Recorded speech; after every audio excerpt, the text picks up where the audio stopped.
Hello everyone, and welcome to Let's Play Banjo Kazooie by Silver Praetorian.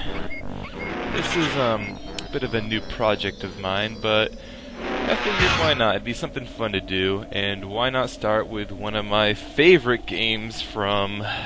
oh, how old is this game? I'm gonna say late 90s, like 99 or something. I know, I could probably check and tell you later.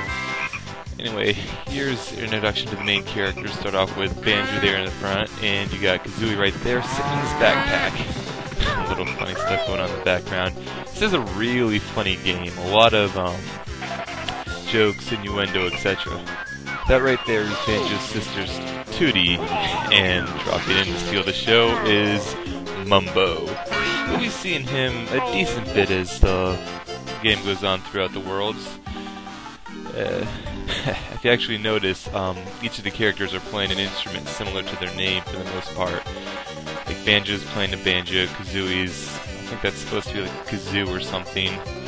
Tootie's playing a piccolo. I'm pretty sure there's let's talk about how she was originally intended to be named, I don't remember, like Piccolo or something, and that's just like a homage to that little developer and joke. But anyway, let's get this started. Here's the title screen, one of the first worlds we're going to visit here. So yeah, this will not be a blind run at all. As you see, I've pretty much beaten the game 100%. So let's see what files I have here.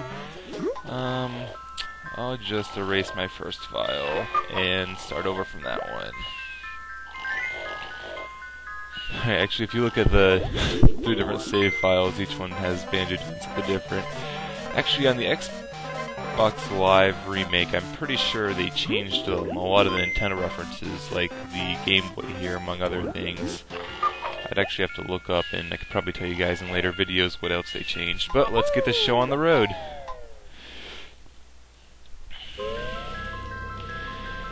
And the intro movie. Ooh, lightning. I wonder if all villain layers come standard with their own dramatic lightning, or if they have to pay extra for it. That'd be something worth looking into. Anyway, up the long, spiraling staircase. And what's behind the door? I would have preferred kittens. This is the main villain of the game, Gruntilda the Witch. And that is her cauldron there. I believe its name is Dingpot. If she didn't already say it, she probably did, and I wasn't looking. Anyway, if you've noticed, Gruntilda speaks entirely in rhyme. It's actually kind of a joke in the second game, but yeah, it's everything she says rhymes, and most of them are fairly humorous. A lot of them are jokes and innuendo. Like I said, a lot of this game has a lot of innuendo all over the place.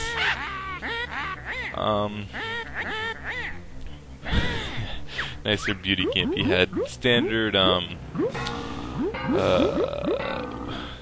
see, what is it? Oh my god, I'm forgetting my Disney films. Snow White, fairest one of them all, prettiest one of them all. Oh, it's not her, not by a long shot. So says Dingpot, and there's Tootie's sister. There's Banjo's sister Tootie going up to see her brother. And here's another recurring character we're gonna see, Bottles the Mole.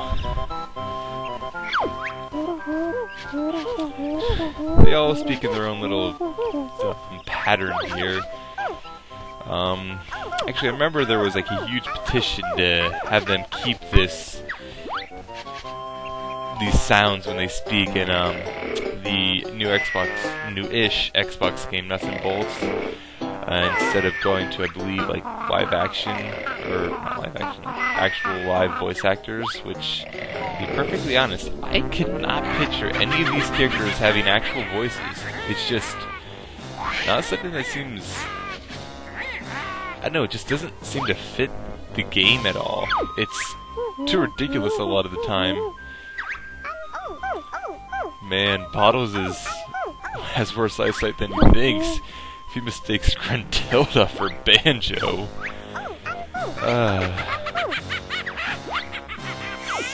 Wow, Bottles, you really don't do that to the Whitney.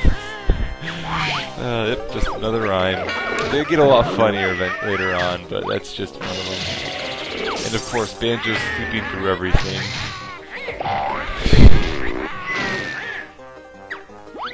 Why are you talking about her underwear, Gruntilda? Banjo's still asleep.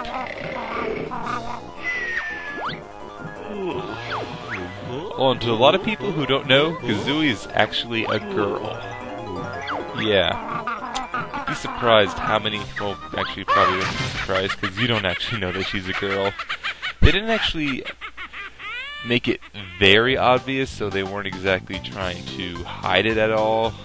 It's kind of a amusement little thing. Let's see, start off by running out here and talking to Bottles. Let's see what happened, Banjo.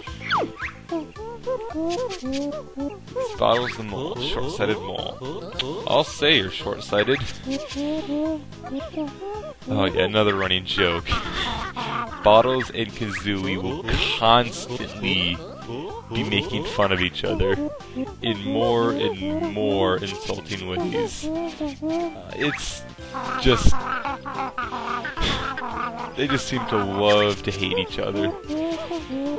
Anyway, let's see. Gruntilda's moved back up to her mountain lair, which... yeah, she's got pretty good real estate up there. I mean, great view of the valley, lovely location. Wonder why the heck they live right under an evil witch, though. I mean, Banjo's property value must be in the ground. Same for Bottles. Anyway, they just asked if we want the tutorial, but I don't need to actually go through the tutorial. I can explain all the moves before we head up to the actual mountain. So, actually, if you're actually going through the tutorial, you have none of your basic moves until you go to all these little molehills that are scattered around this area, Spiral Mountain here, and talk to him. But Banjo has a bunch of different moves. He has a standard attack, he has a rolling attack. There's this air beak attack thing which Kazooie can do, and actually Kazooie does a lot of the stuff in this game, like double jump thanks to Kazooie. You can run up here and lift up into the air like that.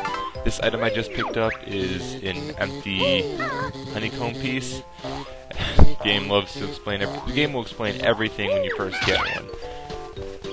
Like this here is a honeycomb. Honeycombs are Banjo's life.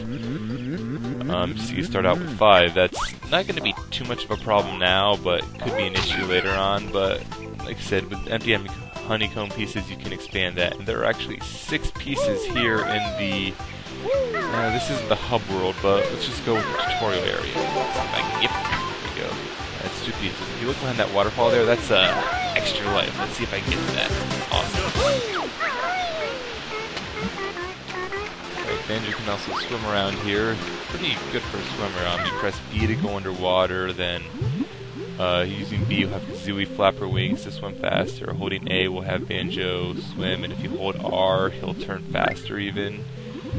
So that's easy ways to get around, and you have those 6 air bubbles. They all deplete, then I believe on the next tick, second, whatever you want to call it, you would die instantly. Banjo can also climb up trees, which... it was a lot easier climbing trees in this game than it was in Super Mario 64, which was actually came out a little bit before this game. This game is like Nintendo's sequel to that for another great platformer, and it was a really good platformer. It aged... I feel it aged pretty well, to be honest. Anyway, here we get to see another one of Banjo's moves. He's got, I don't remember what it's called, but you hold Z to crouch and you can press B to boost forward. And to be honest, it doesn't have that much use. Like there's breaking these things here, but aside from that, there's just not that much. We need another empty honeycomb piece. We just need 2 more and we'll have an extra life. You can mess with the camera with the C buttons. I'm so used to the C stick, been playing GameCube and Wii forever, but with the C buttons, and unlike some other games, it doesn't move like completely around where you can, as long as you're holding it turns, it moves in predefined intervals, which takes a little bit of getting used to be perfectly honest. I got 5 pieces. Where? Alright, 6 is in the water here. Let's see, where exactly are you? 6 pieces down there. There's a little... Yeah, I'll be showing you soon. I think it's underneath the bridge. Yep, right here. A little cubby here, and here's the 6 piece. And then all of them merge together, and look, Banjo's got 6 life now. Let's see, worlds, 2 world. You can get 3 more, I believe. Oh yeah, I didn't have that move yet. Sorry about that. I was trying to do a move which I don't have yet. Let's just say, I mentioned this earlier, but Kazooie really does most of the work through this game. Okay, let's jump up here. A little bit of a shortcut. But yeah, actually, if you go through the tutorial and you come up here before finding all the moves, this bridge will be broken. Come up here afterwards, and Bottle says that he's repaired the bridge. Which, I kind of wonder how he did that. I mean, like, where did he get the wood and the nails? And it's like, he fixed the bridge instantly in the time it took us just to run around there and get all those pieces. But yeah, this is just been the starter tutorial-ish area for Banjo Kazooie. Now we're about to head into Gruntilda's lair. We'll pick this up next video, and I'll show you up to the first world and everything. Oh, but first, a little video. This is Gruntilda's machine to transfer the beauty from 2D into herself. It's... well, it's kind of amusing because her minion there, I believe his name is Klungo. Yep, right there, Klungo. It pulls a switch and he says it'll be ready soon. And yet you can basically take as long as you want. I don't remember. I had like, I'm gonna say 7 hours or so on my one file, and the machine still hasn't activated. So, Gruntilda, you might want to invest in some better machinery. Anyway, like I said, this is the entrance to Gruntilda's lair. We'll pick up from here next time, and I'll see you guys all later.